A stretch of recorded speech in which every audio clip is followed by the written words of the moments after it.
Good afternoon, I'm Shawn Yao and this is One News Now. Several hospitals in Metro Manila have reached full bed capacity for COVID-19 patients. The Asian Hospital and Medical Center Chief Dr. Jose Acuin joins us to talk about how they are coping and dealing with the situation. Good afternoon, Dr. Jose. First off, can you break down the numbers for us? How many of those admitted are mild cases, moderate cases, and severe? We don't admit mild and we don't admit moderate cases. We admit severe and critical cases only. And even at that, our COVID floor, which has 30 beds, and our ICU beds for COVID is right now at 12, um, not including the ones in the ER. They're all full. What then happens to those who are not severe cases or critical cases? What do you recommend that they do? Do you just recommend like a home therapy with a home quarantine, or do you send them to local isolation facilities? Can you give us an idea of how this works? Yes, the mild cases can actually stay at home and have themselves monitored.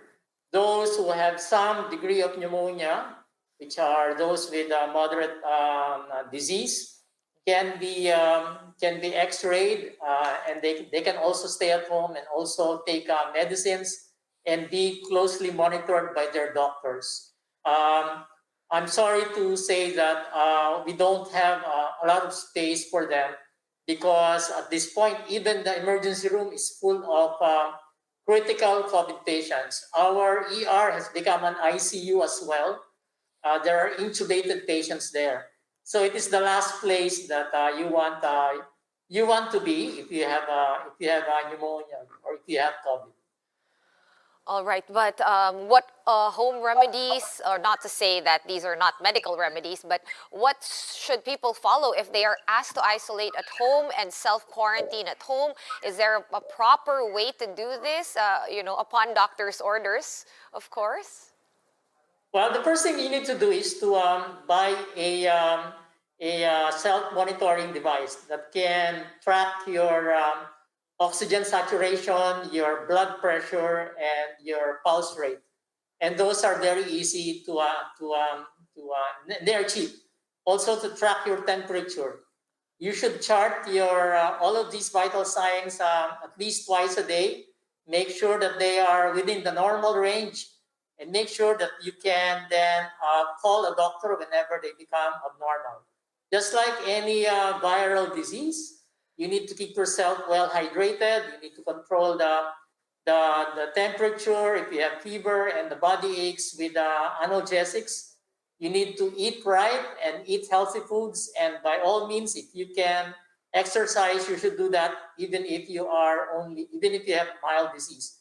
It's important to keep a positive outlook as well and try to stay connected with your friends and relatives through Viber or whatever social media is available, because that is also important. All right, thank you for that advice, and it's a pretty well-rounded advice at that, Doc. Any thoughts on the calls for another timeout made by a group of health workers? Are you personally in favor of this? Because it seems the medical community as a whole is split on this particular issue of a timeout. There are many disadvantages to actually having a total lockdown. I think the government is taking the correct steps in increasing distancing and making sure that there are enough opportunities for people to stay apart. I think that we can do more in terms of staggered work hours, so people don't have to crowd the transportation system. Remember that even if those who are critical is only 2% of the entire new cases every day. If you have 8,000 new cases every day, that's 160 critical cases being dumped into the healthcare system on a daily basis. So it's important to bear in mind that we should all follow the government's directives. We don't, as far as I'm concerned, I don't advocate a total lockdown, but I think everything starts with discipline. and with making sure that we are far apart while in order to show solidarity with the rest of the country. All right, and having said all of that, Dr. Jose, do you think that the NCR Plus bubble, which is in effect starting this week, do you think it's effective from your perspective? Where does this transmission usually happen? I'm assuming workplaces, public transportation, and the home. It's hard to say at this point because the effects will only be probably apparent at least 2 weeks from now. It takes about 2 weeks for patients with critical COVID to get well, so that before they are discharged from the hospital, it takes about 2 weeks to 4 weeks. So it's hard to say at this point whether it will work. I think that it's important also that people get vaccinated as soon as possible, and that the vaccination should start not just with healthcare workers, but also with the vulnerable elderly, because these are the ones who go into critical disease. All right, that is noted, Doc. Speaking of the vaccinations, how is the vaccine drive going in Asian Hospital? Have you been able to vaccinate all your healthcare workers so far? So far, we have vaccinated 87% of our employees. And as far as our doctors are concerned, we have also vaccinated more than 80% of our doctors. And it's a very heartening that there are also doctors from other places who are contacting us for vaccinations, should we have excess doses. All right, that's very good to hear. And I guess one last question before we let you go. Do you agree that Metro Manila should be prioritized in terms of vaccination because of the surge that is largely being noted here in the nation's capital? Of course, they plan to redeploy the vaccines that are meant to go to other provinces back to the national capital. For you, is this a wise move? We haven't really penetrated the healthcare workers as far as I'm concerned, because there are so many healthcare workers who have not yet been vaccinated. At this point, the government is relying on hospitals to vaccinate. But there are many healthcare workers who are not affiliated with any hospital. And so therefore, they remain unvaccinated. I think that we should first saturate the national capital region in terms of vaccination, since this is where the pandemic is really raging at this point. All right, thank you so much for answering our questions very clearly, and thank you for your time and your insights, Dr. Jose Acuin, Chief of the Asian Hospital and Medical Center. Thank you for your time. And the Philippines should not rely solely on vaccination in its battle against the COVID-19 pandemic. That is according to the Action for Economic Reform's research analyst, AJ Montesa. In an interview with Business World Live, Montesa said the government should focus equally on contact tracing and mass testing. He also called for data-driven quarantine policies to avoid confusion among the public. We need to implement a system, and the reason that people are confused as to why we keep on switching back and forth between community quarantines is we don't have a data-driven approach to this. People don't see the numbers, it's not transparent, and it doesn't seem that our governance is scientific and data-driven. And here are other stories we're keeping our eyes on. The stricter restrictions across the NCR Plus bubble for 2 weeks may not be enough to bring down the region's infection rate. Octa Research Group says that the NCR's current reproduction rate of 2.1 will not likely lower to the threshold of 1 in such a short period of time. The National Collegiate Athletic Association, or NCAA, will be funding the vaccination of its athletes and officials. NCAA Management Committee Chairman Father Vic Calvo says that they are in talks with Unilab for the planned procurement of Covavax shots. And the United States Embassy in Manila has expressed concern over the presence of some 220 Chinese militia vessels at the Julian Felipe Reef in the West Philippine Sea. The U.S. Embassy said that China uses maritime militia to intimidate, provoke, and threaten other countries, which undermines peace and security in the region. And more victims of human trafficking from Syria faced the Senate today. They alleged that immigration officers assured their recruiters of their seamless travel in exchange for money.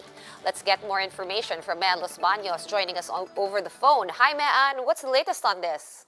Hi, Sean. Good afternoon. Yes, that's right. Among those who testified was a 31-year-old alias Diana, who said she did not know that her country of destination was Syria because the recruiter told her that she will work in Dubai and Egypt. In Syria, she found out that she was pregnant, so she requested to go home but was not allowed by her employer. Instead, she was forced to take a drug to abort the baby, otherwise she might be killed. Aside from a recruiter, Diana is blaming the immigration officers who allowed them to go out of the country. She said these officers are being paid 50,000 pesos each for the seamless travel of each worker. Fortunately, Diana was able to go home after her ordeal in Syria. However, she believes that many OFWs there are still being maltreated by their employees. Among them are Belen and Carol, not their real names, who also share their story with the Senate. Ahead of the flight, they said they were told which counter to go at the airport for easy passage. Commissioner Jaime Morente said he's out of words after hearing the testimony of the trafficked women. Let's hear more from Commissioner Morente. At ako po ay sa totoo lang nahihiya I am really disappointed and frustrated about the involvement of BI personnel in these nefarious activities. However, I am thankful, Your Honor, that these people are exposed because they give the Bureau a bad name. It is unfair also to the many good and committed immigration officers who perform their jobs religiously and faithfully. Mm-hmm. Sean, it's important to note that a labor ban in Syria has been in place since 2011 due to peace and order issues. With these, the Foreign Affairs Department explains that it's difficult to rescue Filipinos due to diplomatic limitations. But the agency says they were already able to talk to Syrian authorities for the repatriation of Alice, or alias Alice, and alias Belen. Sean? All right, Mean, were the senators able to establish a link between this issue and the so-called Bastilla scheme that popped out a while back? Yes, there was actually a link, Sean. Actually, the immigration officers who were present as witness said that the people operating in the inbound Bastilla scheme, which allowed the seamless entry of illegal Chinese workers in exchange for money, are the same people behind the outbound Bastilla scheme, or the illegal trafficking of Filipinos to other countries like Syria. Sean? Have they been able to identify these people within the Immigration Bureau? Yes, they were able to give at least 4 names, one of them was already suspended because he is involved in the Bastilla scheme, which allowed the seamless entry of the Chinese illegal Chinese workers, and also involved in the trafficking of Filipinos in Syria. So there were actually same names in the list, Sean. And what is going to happen to these 4 people, at least, that they've established that are linked to these schemes? Mm-hmm.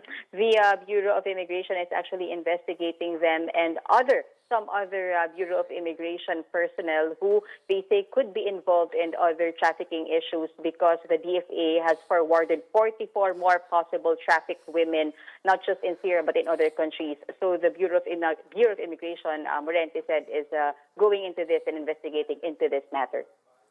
All right. Looks like this won't be the end of this saga. Thank you so much for that update. That was News 5's Mean Los Baños over the phone.